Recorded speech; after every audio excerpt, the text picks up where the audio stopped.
I hope you've had a good time so far.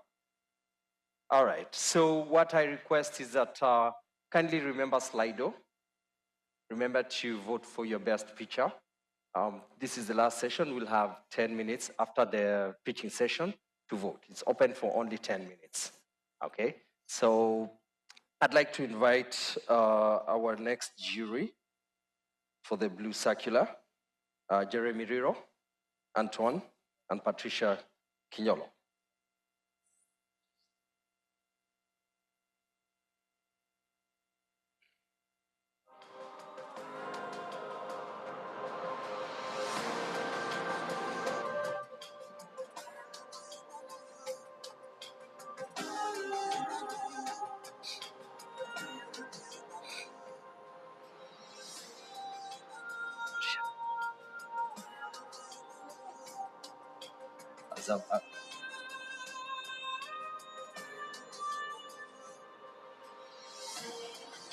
Thank you.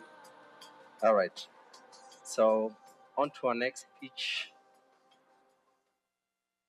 Khadija Udodo, Arena Recycling Company from Tanzania.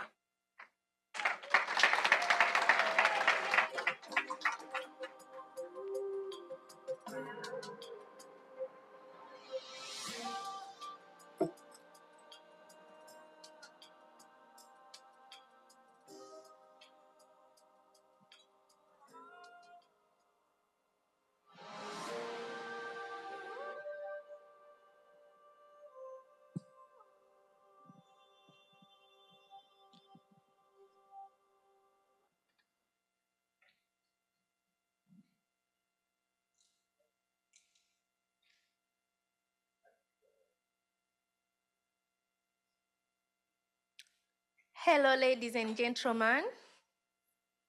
Up to 20 million tons of plastic waste leak into the ocean every year, and the amount is expected to increase significantly by 2040. As we know, plastic waste cannot be degraded, but after a long period of time, they turn into tiny particles called microplastic. In Dar es Salaam, Tanzania, more than 7,000 tons of plastic waste are produced in every single day. And this is only in one single city of Tanzania. And the end point of plastic waste produced is the Indian Ocean. Plastic waste poses harmful effects to marine ecosystem, terrestrial organism, and also to human health, as a report in February showed that microplastic have been found in human placenta and also have been found in food and drinks we consume. On the other hand, more than 60% of Tanzanians cannot afford to build a decent house due to high cost of construction materials and also construction services. My name is Hadija Udodo. I'm from Arena Recycling Industry in Tanzania. At Arena Recycling Industry, we help people to get access to affordable eco-bricks made from recyclable and non-recyclable plastic waste. What we do? We first collect plastic waste through our beach cleanups events and also from our collection center so as to reach the community and the streets. After that, we sort them according to their nature and density, mixing them with sandy, crushing them into small pieces, and pass it into the sand polymer machine to produce the bricks. The bricks produced are durable, 3 times stronger than bricks made with cement, and also they are affordable, 20% cheaper than traditional bricks in the market. They are also anti-corrosive, they have high insulation properties, and they are also anti-fungal. Our business model is simple. We do business to business by partnering with construction companies. We do business to consumers by selling our products directly to customers. And also we do business to government by partnering with different government institutions in Dar es Salaam. We have been able to generate 150,000 USD dollars by selling our products directly to customer and also by doing waste management activities with our partners. And through this, we have been able to recycle about 500 tons of plastic waste. And we have been able to prevent the release of 3,000 tons of carbon from the atmosphere. And also, we have been able to provide 12 direct jobs to youth and women in Tanzania, and also more than 20 indirect jobs to youth and women in Tanzania. We are asking for 500,000 USD in order to scale our production into our upcountry region, and this money will be used for operation expenditures and also for capital expenditure. At Arena Recycling Industry, our goal is to reduce the construction cost and also to make the world a better place and free from plastic waste and littering. We welcome you as partners, donors, and supporters to make this possible. Thank you so much.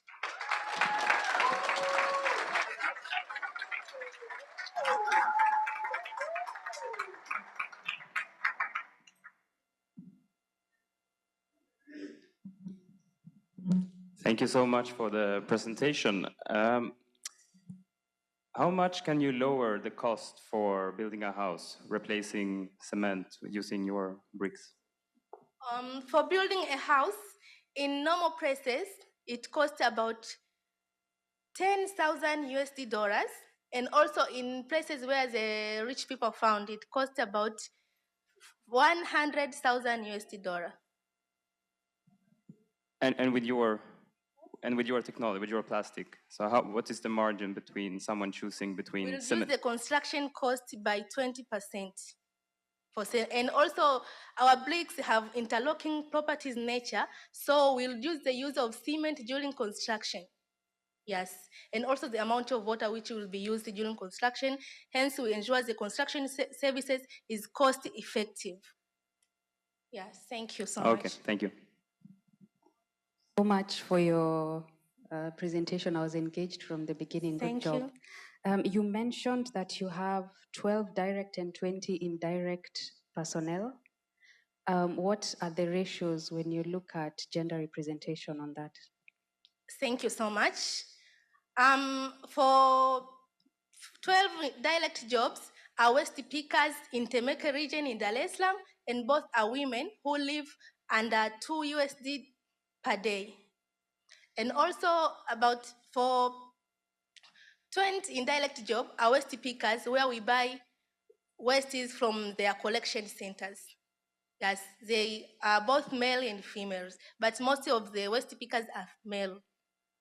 So with the funding that you're requesting to scale up, does that mean that this number is likely to go up, especially considering you want to branch out outside of Dar? Yes, because we will reach even in other regions in Tanzania. So the number will increase, people will get more jobs, and also we'll be able to empower the waste pickers in other regions of Tanzania. Can you give an estimate of how many people you're likely to get on the team in addition?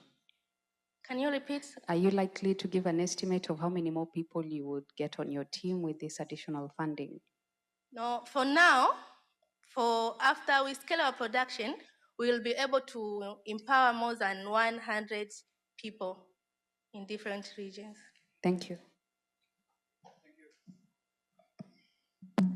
Thank you for a good pitch there. My questions are in three sets. So the first is on the supply of your inputs, and then of course the market, and a few on numbers, a question on numbers. So on the supply, do you have like guaranteed supply of the plastic waste? How have you signed like contracts or whatever with the people who collect, or is it like random? Whatever we get is what we process? Because that feeds into your growth kind of strategy and predictability of revenues. So do you have those kind of signed contracts, or how have you organized your collection?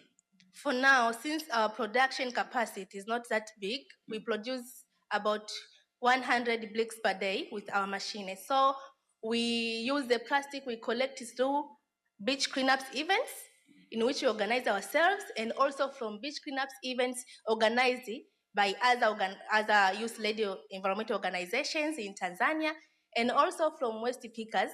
As we told you, we have empowered 12 women in Temeke district in Dar es Salaam. So they buy waste They buy plastic waste, and also we do buy directly from them. Yes. Okay. Do you have like other competitors who are competing for the same waste with yourselves? Yeah, we do have competitors. So how do you go about that? The competitors we have for now are the ones that recycle only recyclable water bottles that are transparent. But for us, we use both types of plastic. Okay, good. On the market side, you talked about construction companies, direct people who want to build their own houses, and government. How do the revenue kind of distribute among the three different target clients? Who is your major core client there? For now, construction companies, and also we are partnering with different organizations that have construction projects in the community. Okay, so the final one, because I can see they have stood there, is on the numbers in terms of profitability of your business. Have you gotten to profitability yet, or what's the path to profitability at the gross level and net? Can you repeat it? Are you profitable as of now in your business? If not yet, what's the path to profitability at the gross margin and also at the net profit margin? How long will it take for you to get there? Okay, with our production capacity we have now, we are profitable. We have been able to generate about 150,000 USD, but for the money we are asking now, in order to scale our production, we will be able to generate 500,000 USD. Just the last one, Ampani. On the 150K, what's the cost? What's the percentage of that? That's full revenue, right? Yes.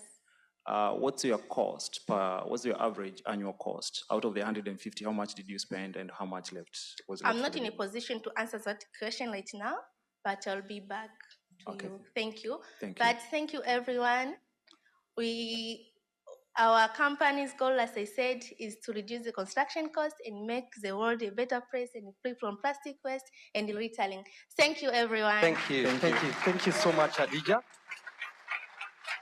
Thank you so much for that wonderful pitch. Now, our next feature from Tunisia, Mohamed Rame, Way Out Solution. Welcome.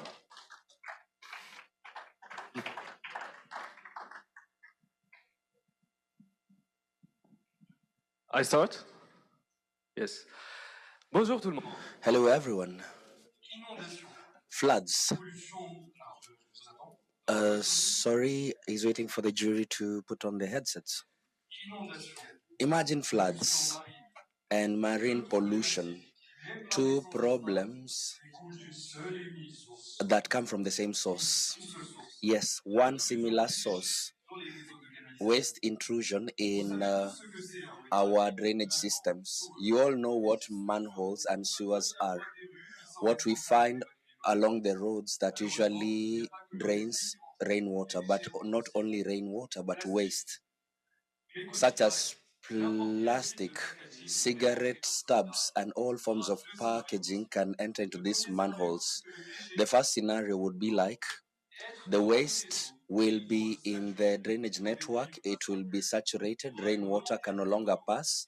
There will be a rising level of water, which will later lead to floods. Second scenario, this waste will continue their path in order to be released in marine sources, lakes, seas, rivers. We have found a solution, and ladies and gentlemen, here is Zigovid. Our innovation has enabled us to deal with the marine flood and pollution problem. Zigovid has sold 2 million units in Tunisia, and it has brought us about 500,000 euros in profit. We have been able to capture 100 tons of plastic, but we have a much ambitious goal. We would like to capture more than 10,000 tons of plastic. How will this be done? We want to widen the solution to be used countrywide in Tunisia and also throughout the continent. Because without ecological solutions, we would like to offer solutions that will help us improve African infrastructure. And aside from Zigovid, we also have Novotex, a robot whose main objective will be to detect the waste in the network and also to help us to clean it up to avoid flooding in our manholes and sewer systems. Last week, the Tunis municipality used some of our innovations within the Tunisian capital, and they came to tell us how efficient our product is, both on the social level, because field officers, these workers who are often forgotten in the pyramid, who are supposed to go inside the manhole to clean it up. Now, thanks to our Zigovit solution, in 1 minute alone, they can take it and then remove all the plastic that is collected. It is also an economically friendly solution because we have reduced the operation cost by close to 300%. Third, the environment. All waste is captured. Plastic, cigarette stubs, all packaging material is captured in. Then, as I've told you, we are trying to roll out this solution in the continent, and we will need partners and joint ventures with trustworthy partners so that we can roll out this Zigovit solution in the entire continent, and then later we can widen. Because even 2 weeks ago, I was in Japan and they have the same challenge, and we can work together hand in hand to reduce marine flooding and pollution in our continent. Thank you.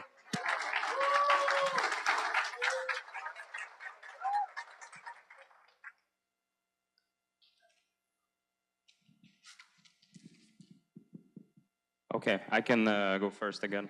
So just to clarify, are municipalities and government the customer here?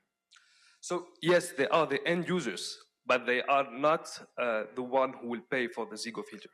Because for the 3 first years, government and municipalities were the one who paid us and who installed our solution.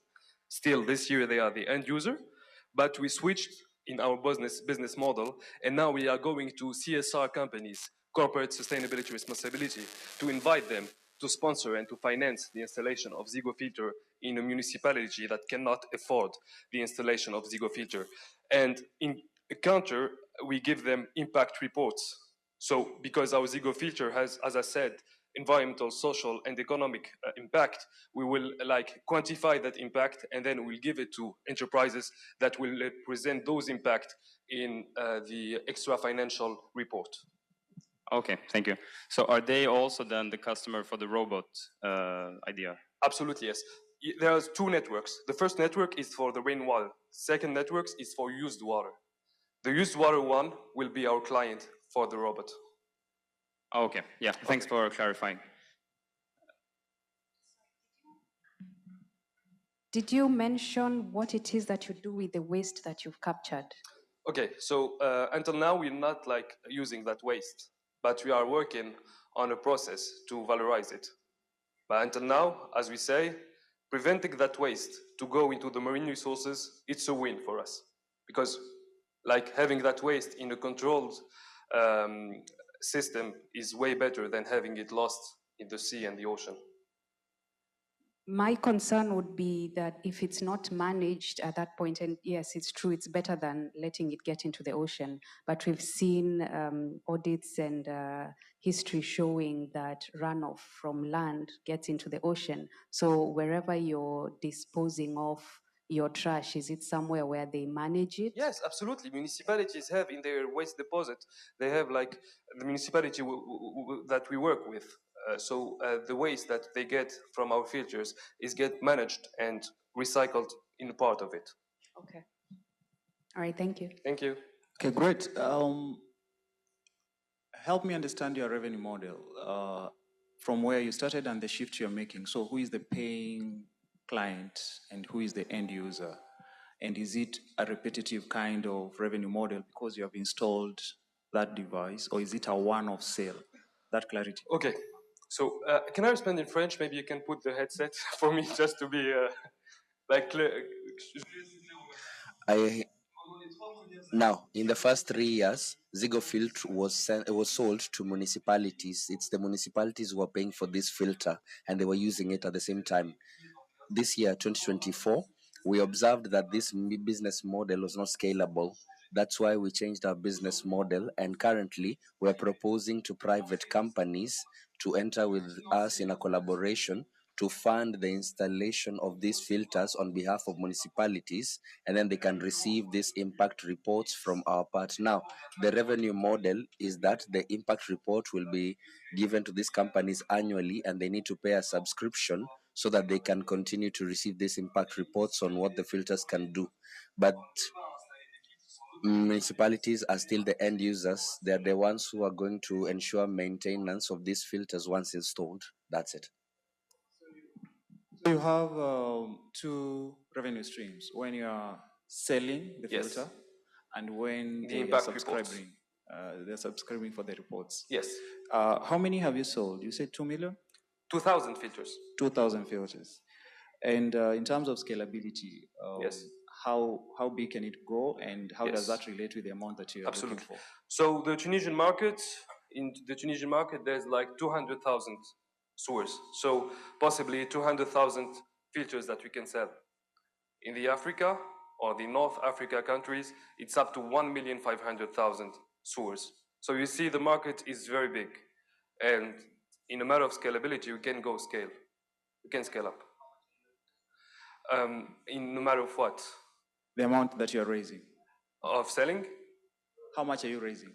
The ask. The ask. Yeah. So yes, actually right now we're not looking for investment because we are bootstrapping from the beginning, and we are like profitable from the first year. Okay. But what we're looking for is partnership and joint ventures to duplicate our solution in other countries than Tunisia, in Africa and Europe. Great. How are the margins looking in terms of profitability? 55%. Sorry? 55%. 35. 55. 55%. 55. 35%, 35. English is bad, sorry. 35%. Thank you. Thank you.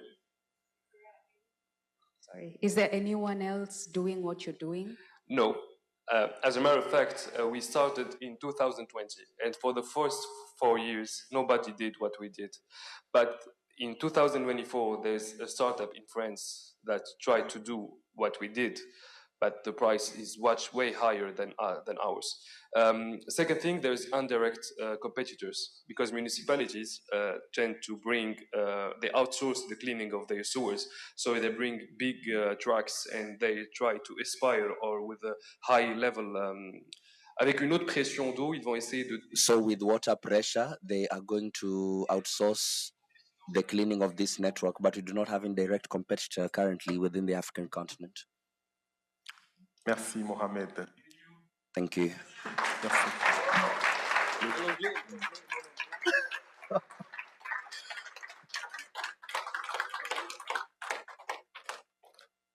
Mohamed.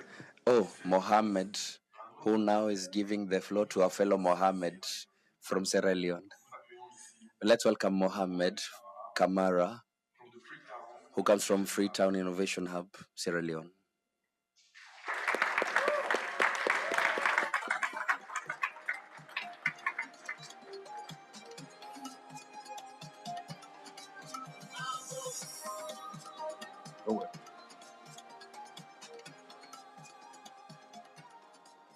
Good afternoon, ladies and gentlemen.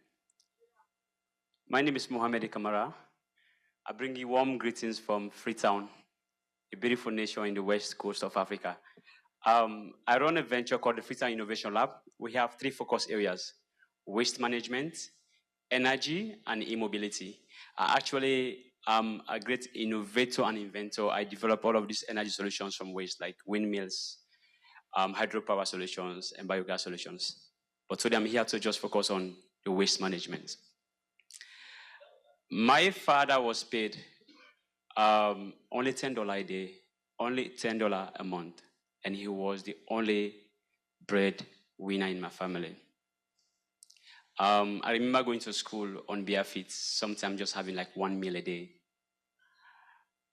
It was during Ebola that we lost him, and 3,000 more lives. This was because the only way to have information was on TV. And it's expensive to have a TV antenna because it costs between $5 to $20. And remember, my father was just earning $10 a month. Due to this loss, I was inspired to start working on initiatives about how can I develop products that can actually connect low-income households and communities to watch TV channels for free or at a cost that anybody can afford. I was inspired to invent the Lily antenna. 100% outer components built from plastic. The good news is when COVID-19 hit, we installed over 5,000 units of these homes, benefiting over 15,000 homes and communities. This saved a lot of lives and prevented a lot of people from not getting access to information, which like people now can actually watch TV channels for free. I was inspired to start working on an initiative that has to do with cleaning beaches and focusing on 3 sources: plastic, seaweed, and then discarded tires. My initiative worked with over 150 young people to collect this plastic, seaweed, and convert those into construction materials. We have been building bricks, roof, and many more that are already changing lives in the communities.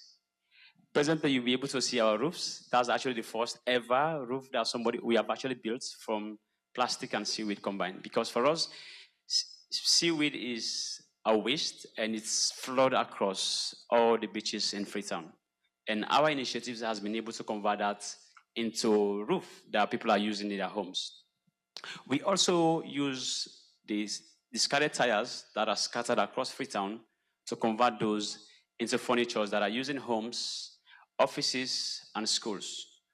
We've been able to create jobs for young people, bringing them to work side by side with us to collect the plastic and buying them in kilos. We are here asking for just $250,000 US dollars to scale our production, to start building homes for slum dwellers and improve the standard of living. With these funds, we'll be able to really replicate our solution, empower many young people because I was inspired to build innovations that is already changing lives. I'm also inspired by the fact that I was born in a home that was only an unintended idea. Now I have over 150 staff working on this vision. I believe I'll be able to change their lives by building homes from this waste that we are collecting in the beach. Thank you very much.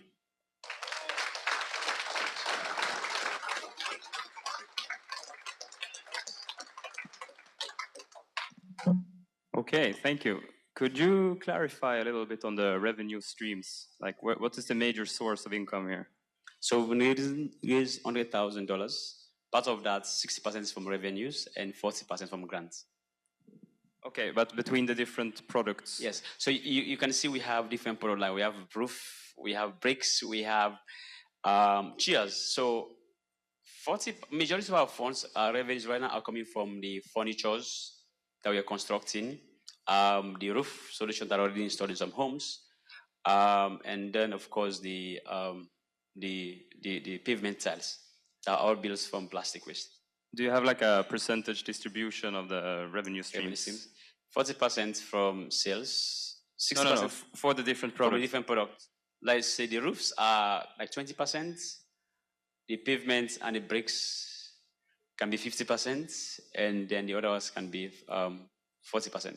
Okay, sorry, last question. So are all different streams profitable, or is it one of the streams that is sort of running the rest of the business? All of the streams are generating money. That's the good news about it. And we've been profiting from day one because here I'm just super surprised that people are growing seaweed. And we foresee seaweed we see as waste, and it's all over our beaches.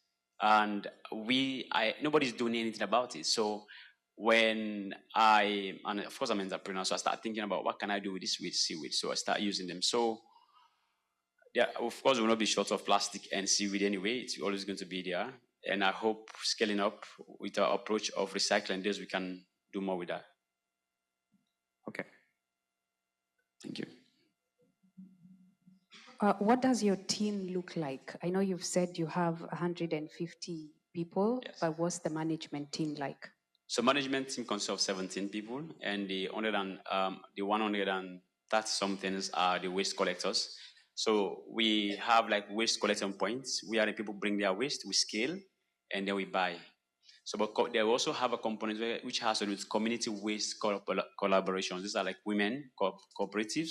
They collect the waste because in exchange, they want to also start building their homes. They want to also start doing like public toilet places and a lot more of these things. So for now, it's 150, but I know within a year, we have more people because we are buying kilos. Sometimes we buy as less as 2 cents, 2 USD, but having, let's say, for instance, you have like 10 kilos of plastic, you can have 5 or 10 USD, which you can actually use for your daily upkeep.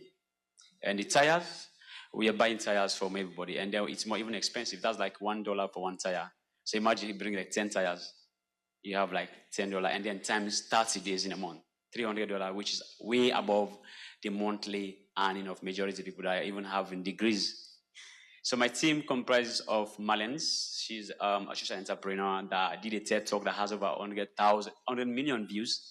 And I've been in the entrepreneurship space for over 10 years. I most time don't buy stuff. I create innovations that I commercialize. And I've been able to use that to have my solutions in Liberia, in Guinea, and Sierra Leone. Okay, on the issue of numbers, how are your price points compared to the traditional material? Like you mentioned, furniture and roofing is one of the byproducts you make. Yes. How does it compare to what's existing in the market? So presently, people are importing all of the furnitures from China, US, and some other places, and most of them are even like second-hand stuff. So even at that rate, they are super like 2 times expensive than our furnitures. But if you see from our furnitures, they are like these designs, they fit into all people. We have ministers using it, we have ambassadors, we even have schools adopting them, so they're even not even double, like 3 times less costly because it's local labor, and then of course it lasts for like years and years compared to the imported one that have like a lot of bugs and it doesn't last longer. Thank you. My question will be on the markets. You have an assorted array of products. How do you push them to the market, and how do you intend to make sure that as you scale, you are targeting the right customers for each of the products and in good numbers so that the business becomes sustainable? So when I was coming on, I was a bit scared about, like, they will say, okay, I have a lot of products. But like, one thing that have been consistent with us, we have different sets of customers for the different product line. So like for our construction materials, there's a huge gap within the construction industry. Cement is super expensive. So we already have like universities, schools that are already using our pavements and the roofing solutions. Let's say if you are using aluminum zinc, when it's by the sea, it goes easily. This one lasts for many, many years. You know, it's very heavy, like it lasts for longer time. So we segment our different customer targets based on their needs. And let's say for the TV antenna, everybody that has a TV at home would like to buy our TV antenna because it's sold for just $5 and imported at $10, $15, which I think is not affordable. And the outer component all from plastic. Welcome. Thank you. Thank you so much, Mohammed. And now, ladies and gentlemen, from Malawi, David Muleme, Golden Harvest. Welcome.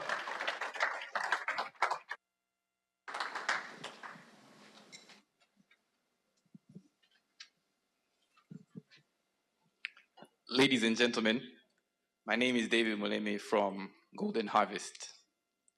We started off as an agro consultancy by the name Brave Industries, just a group of young people determined to meet the challenge of food insecurity in our country.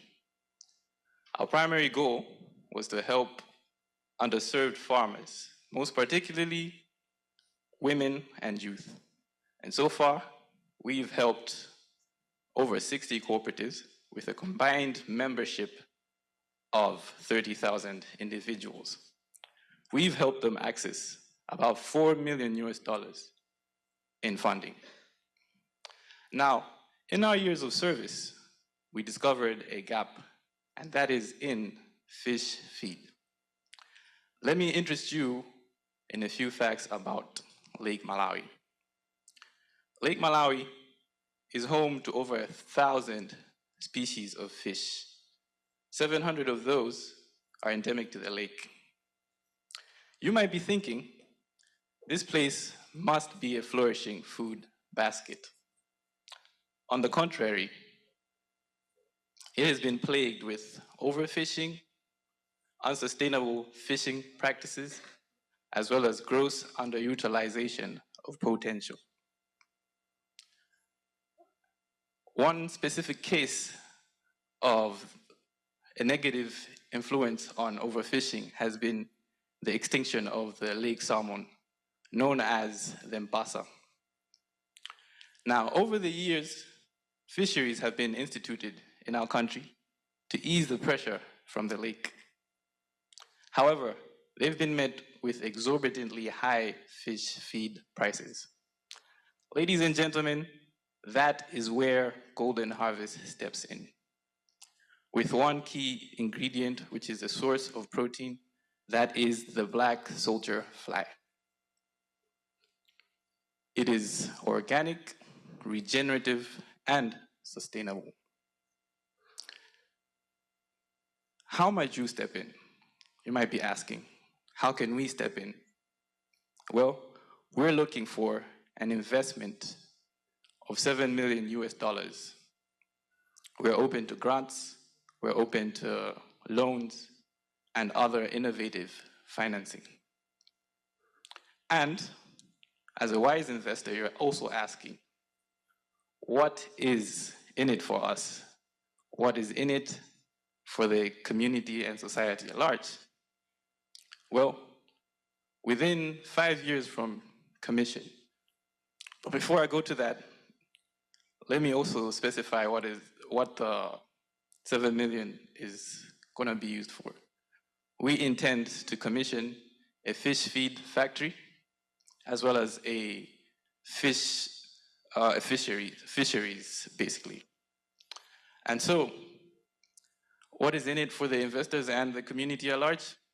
Well, we're looking to raise a revenue of up to $20 million US within 5 years, to reach break even within the first 3 years, and to have a return on investment of upwards of 20%.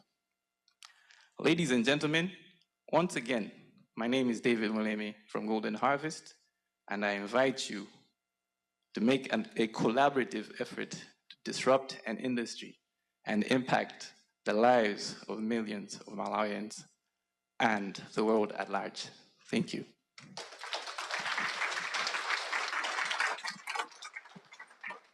All right, thank you so much. Let's start a little bit with the numbers. How much is your revenue in the last financial year? I might have missed out the part where I said we were a consultancy.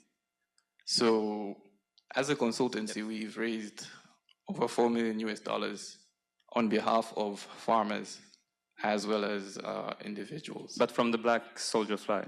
From the black soldier fly. Well, we're pivoting from being a consultant into producing the black soldier fly. At the moment, we're still testing, and I'm open to discussing further on the numbers as I can connect you with our nutritionist and business development officer. Okay, so you're still looking for a product from the BSF? Pardon?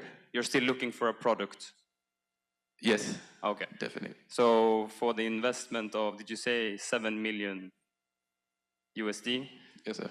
What is the product that goes into? The product that, yes. Okay, we want to commission a factory. The product that is going to is fish as well as fish feed. And it's going to have byproducts such as many byproducts. I can't remember off the top of my head right now. Okay.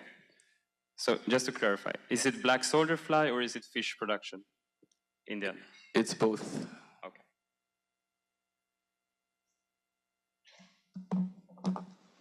What's another alternative to corn that you would be going up against? Another alternative to corn? Yeah, because you're going to do black soldier fly as an alternative. So yeah. What is existing in the market as an alternative to corn? that could be a possible competitor? One of the pitches mentioned silkworms, and yeah, that's the other alternative that I'm currently aware of right now. And they also use fish meal. Yeah. Okay, I'm quite well versed with black soldier flies. We have worked in that sector for a while, and it's exciting to see that it's picking up across different markets. So just to clarify, yours is a greenfield project. It's new. You are starting now, and you will need 7 million to start that business. And also to clarify that there are two aspects of it. There's a BSF, which is the feeds for your fish. So which is the main business here? Is it the BSF production, or is it the fish business? The main business is the BSF. However, the one that generates more, according to our projections, is the fish. And in terms of the money that you are looking for, 7 million, which in my estimation is a bit on the higher end for a greenfield in the BSF sector, what are the use for that? What are the uses for that money? The uses, let me also clarify that we're not looking for it all at once. We're looking for it over a space of 5 years. Okay, so what is the immediate need? Today, if an investor here was to write you a check, what would it be and what would you use for? We would go for 500,000 US dollars to do all the necessary testings and the R&Ds and all that. Okay, thank you. Thank you very much.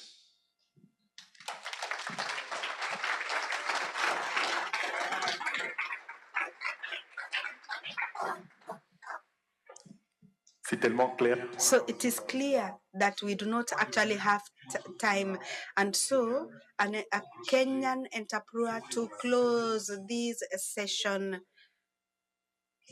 That is Miss Mwende. The floor is yours.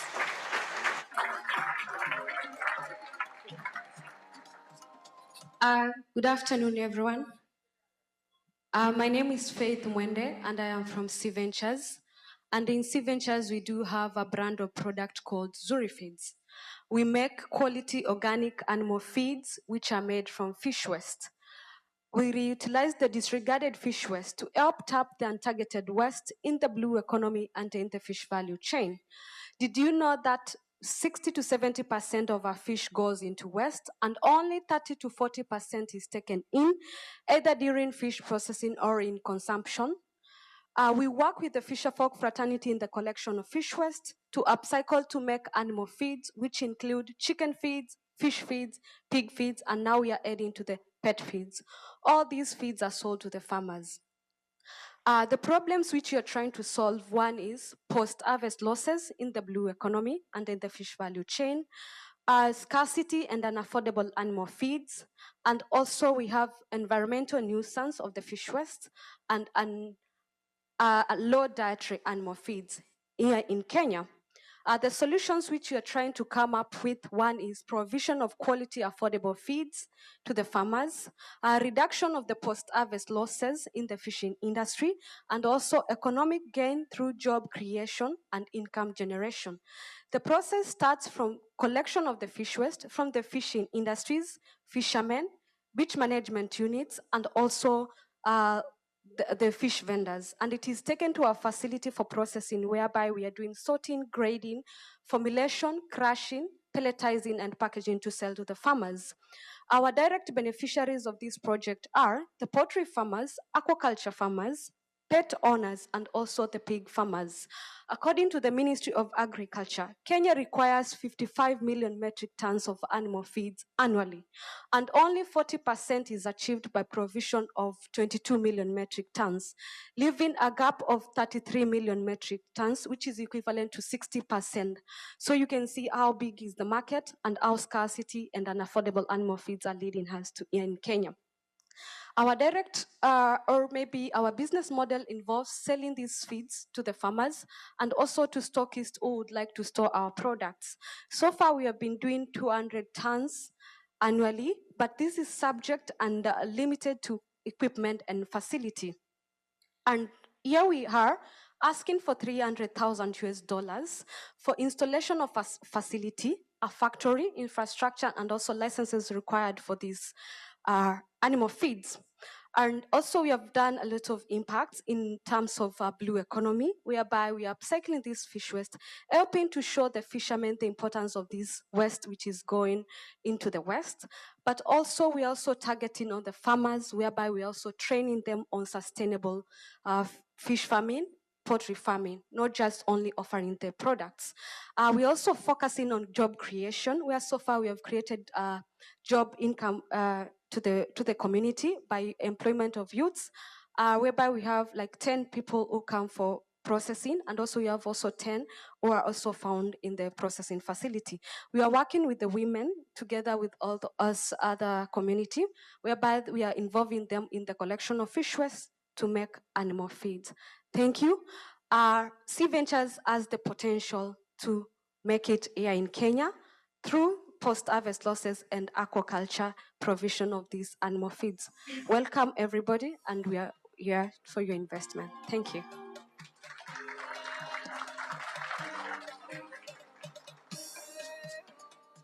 Okay, thank you, Faith. I want to talk a little bit about the supply of fish waste.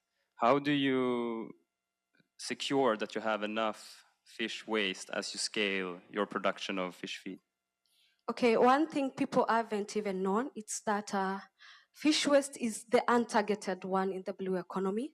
And so far we are working with the fisheries and the Kenya Fisheries Service, whereby they have also connected us with WWF, whereby we hold meetings with the fishermen. And then now we see where we recruit and also get at the fish waste from the fishermen. And we are getting a lot of waste that we can't even, it's also overwhelming us because the numbers are quite high, especially in the discards. We have so many fishermen who are doing processing, and also fish processing companies, which is untargeted. As an exemption of also adding the trawlers who go for deep sea fishing, they tend to get untargeted discards, which also they throw back to the ocean. So we want to target in that, and it's quite high. So how do you incentivize a fisherman to sort of secure your supply and keep it stored and do the drying or something before you can come and pick it up? Yes, so far what we do is we hold a meeting with them. We first introduce to them whatever we are going to use for the feeds, and for the discards, whatever is also useful, and whatever which can go to fertilizer. Because you find out not everything which can also acquire to the feeds, as we are targeting for a quality feed here in Kenya.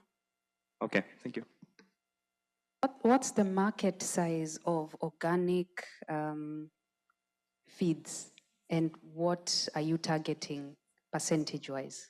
Yes, as I said when I was pitching, the gap is 33 million metric tons. This comprises of all animal feeds. When I take specifically for chicken feeds, when we did our analysis, we were targeting on our target market was going for 300 US dollars, and also the potential market was going for 1.4 billion Kenyan shillings. So the market is quite huge. This is purely organic. This is purely organic, and we do a full formulation, full balanced diet of our animal feeds. So it's when you see it's a full feed, a full balanced diet, whereby we also do analysis and we check whether it's safe to be taken by animals. You mentioned that currently you're overwhelmed by the fish waste. So what have you been doing with the excess? So far, we just pick what we can process, and the rest is still going into waste. And this is just limited to the machineries we are having. And we have also started partnerships with the organizations who have been coming in to help us upscale by getting huge advanced machines, which could also attain the capacity we are getting. Thank you. Thank you for the good pitch. Your production, you said, is on average 200 tons annually. Yeah. In terms of money in the bank, how does that translate? That is equivalent. Let me suggest. Last year we made approximately 22,000 US dollars in the revenue, and this is also living in mind that we are having pending orders from the farmers which cannot meet the demand. And out of the 22K USD, how much was your costs of doing business, and did you remain with any profits? Yes, the cost was a little bit not so quite high, but it was high because we are trying to do some processes manually, and this is going for around 60%, which is quite expensive because of the machineries we are using at the moment, because some are manually. But in processing, you find out the cost of production goes down when you are increasing the numbers and the capacity. So for us to attain that, to surpass or maybe to break even point, it's after we attain huge advanced machines, which could also help us to attain that. Just a follow on that, have you done like a projection of at what point, what is the volume you need for you to break even? Yes, we have. We have our financials. According to what we have asked for the 300,000 US dollars, it's clearly that we will do approximately, because of the installation of the machineries and also other stuffs needed inside. It will take us 6 months to break even point. And this means after we get these machineries, it will also help us to produce approximately 60 tons every month, which is giving us almost 6 million every month. And also in dollars, it's approximately for 6,000 US dollars in a month. So we just need approximately 6 months to break even point. 6 months. Just the last one. Have you also considered in terms of the unit economics per ton of feeds that you produce? What's the cost right now? And as you have rightfully said, as you scale, the unit economics kicks in, and how that would translate into lower cost per ton. Do you have those calculations available or rough numbers? Yes, we do. We have our financial projections. We have our financial costings. We have, if it is in a ton, we do not right now we are making approximately, the cost is 60% of the turnover of a ton. If it is in chicken feeds, because even chicken feeds we could make approximately 90,000 to 100,000 Kenyan shillings. And also in fish feeds, it also varies according to the product.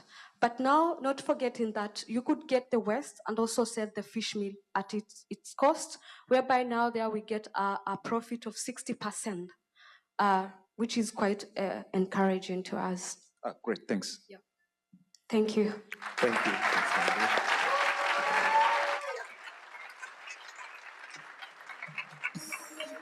Merci, madame, pour votre brillante présentation. So thank you very much for the brilliant presentation, and thank you very much the members of the jury, and thank you for having done this last pitch. So I would like to ask you to give a clap so that we can actually upload the commitment of the pitchers. And so I would like to ask you to clap for them, to clap for the entrepreneurs this afternoon.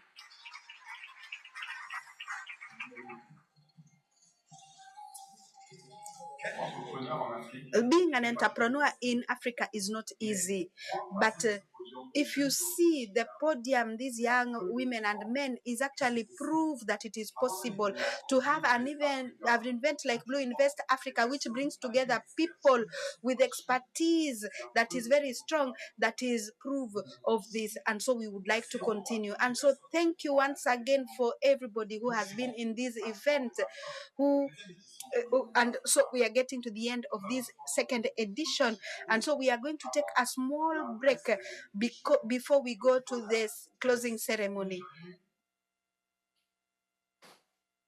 All right, what do we have here? Thank you, James, for joining me. We remind everyone in the room to continue voting. Vous avez 10 minutes en fait.